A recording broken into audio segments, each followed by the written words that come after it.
Morning students, सिद्धि हिंदी विद्यालय के इस ऑनलाइन क्लासेस में आपका हार्दिक स्वागत है।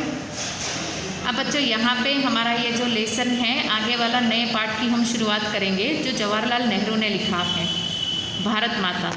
ये पाठ जो है हमारा ये अंतिम पाठ है इस सिलेबस में हमारा, ठीक है।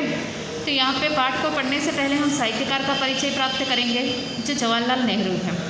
उनका परिचय प्राप्त करने से पहले उन्होंने ही भारत की खोज नामक एक किताब, एक कोई साहित्य लिखा जिसमें ये दो लाइनें ली गई हैं। सच्ची संस्कृति को दुनिया के हर कोने से प्रेरणा मिलती है, लेकिन वह अपनी ही धरती पर पैदा होती है और उनकी जड़ें जन मन में समाई हुई हैं। मतलब यहाँ पे भारतीय संस्कृति के बारे में कहा गया। हम जानते हैं बच्चों की भारतीय संस्कृति है वो कोने कोने में फैली हुई है, और यही भारतीय संस्कृति को देखने के लिए तो विदेशी लोग भी यहाँ पे भारत की धरती पर आते हैं, भारत की संस्कृति को देखते हैं। कैसे विशिष्ट प्रकार की संस्कृति है जो हर एक तन मन को यहाँ पे छू लेती है, हर एक इंसान के मन को यहाँ पे अपनी ओर आकर्षित करती है। तो भारतीय संस्कृति के बारे में उन्होंने बताया। हमारा पाठ भी बच्चों भारत माता के ऊपर ही है। सबसे पहले हम जवाहरलाल नेहरू का परिचय प्राप्त करेंगे। उनका जन्म यहाँ पे दिया गया है, जन्म साल है, जन्म उनका जो है वो इलाहाबाद यूपी में हुआ है। उनकी प्रमुख लिखी हुई रचनाएं, मेरी कहानी ब्रैकेट में लिखा है, आत्मकथा, विश्व इतिहास की झलक, हिंदुस्तान की कहानी, पिता के पत्र पुत्री के नाम, हिंदी अनुवाद, हिंदुस्तान की समस्या, स्वाधीनता और उसके बाद राष्ट्रपिता, भारत की बुनियादी एकता, लड़खड़ाती दुनिया आदि, लेखों और भाषणों का संग।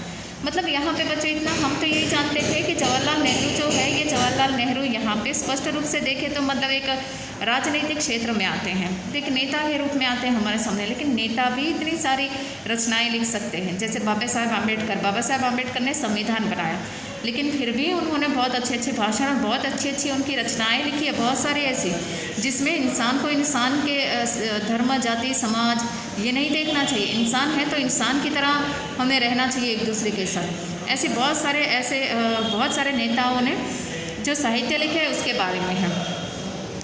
अब बच्चों यहाँ पे जवाहरलाल नेहरू का जन्म इलाहाबाद के एक संपन्न परिवार में हुआ। मतलब उनका जन्म एक बहुत ही आर्थिक स्थिति अच्छी थी ऐसे परिवार में हुआ।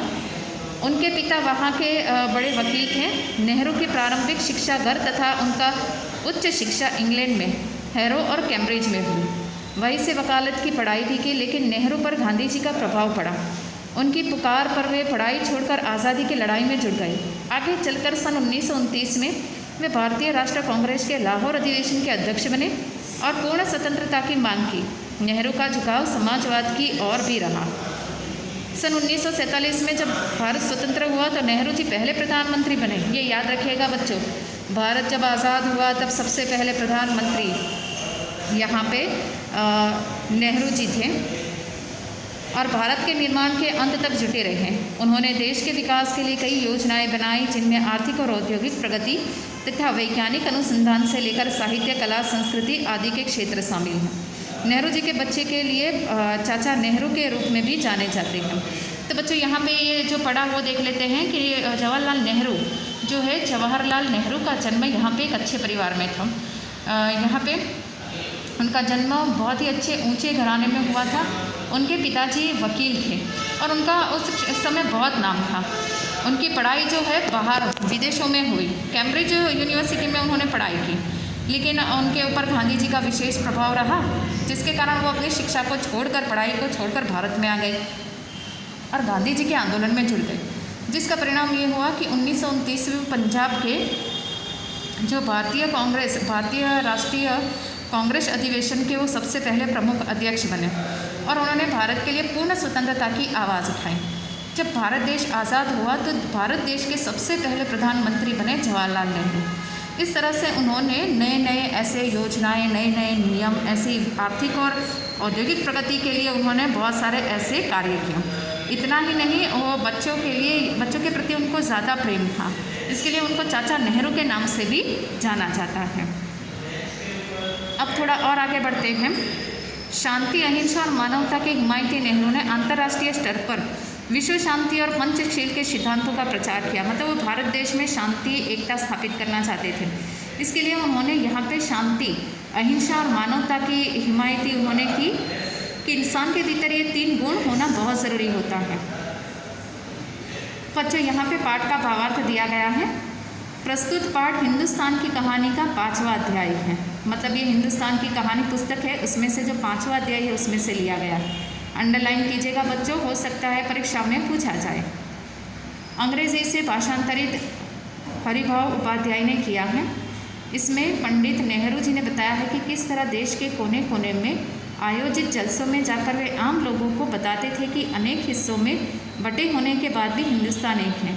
इस बार फैलाव के बाद एकता के आधार पर, एकता के क्या आधार है और क्यों भारत एक देश है जिसे कभी हिस्सों की नियति एक ही तरीके से बनती बिगड़ती है। यही पूरे पाठ का विषय वस्तु है। इसी क्रम में पंडित नेहरू ने भारत माता शब्द भी विचार किया है और उसका निष्कर्ष ये है कि भारत माता की जय का मतलब है यहाँ के करोड़ों करोड़ों लोगों की जय। कहने की ज़रूरत नहीं है कि अपने छोटे आकार के बावजूद हम लोगों को कथ्य अत्यंत विराट और प्रस्तुतिकरण पहना है। पहना यानी तीक्ष्ण, पहना का मतलब होता है तीक्ष्ण। बच्चों यहाँ पे ये भारत माता पाठ है जो हम पढ़ने वाले हैं। इस पाठ में यहाँ पे जवाहरलाल नेहरू ने स्पष्ट बताया है कि इस पाठ के पीछे उन्होंने उनका जो विचार है भारत को लेकर, वो गांव-गांव घूमते हैं, किसानों से मिलते हैं, निम्न जाति के लोगों से मिलते हैं और उनको बताते हैं कि भारत जिस प्रकार से भारत के जो हिस्से हुए हैं, तो एक एक भारत के हिस्से में जाकर वो कहते हैं भारत के कोई हिस्से नहीं हुए, वो देखा जाए तो दृष्टि के रूप में हुए, लेकिन यहाँ पे मन से नहीं हुए। हम सबको एक होकर भारत में रहना है। जब भी हम भारत माता की जय बोलते हैं तो भारत माता की जय के साथ करोड़ों करोड़ों इंसानों की जय बोलते हैं जो इसके मन में भारत के प्रति प्रेम है। करोड़ों करोड़ों इंसानों की जय मतलब यहाँ पे भारत में रहने वाले वो सब इंसान की जय हम कहते हैं। भारत माता शब्द का उच्चारण करने से ही शरीर के एक एक कोने में, रगों में, खून में जैसे एक शक्ति का संचार होता है।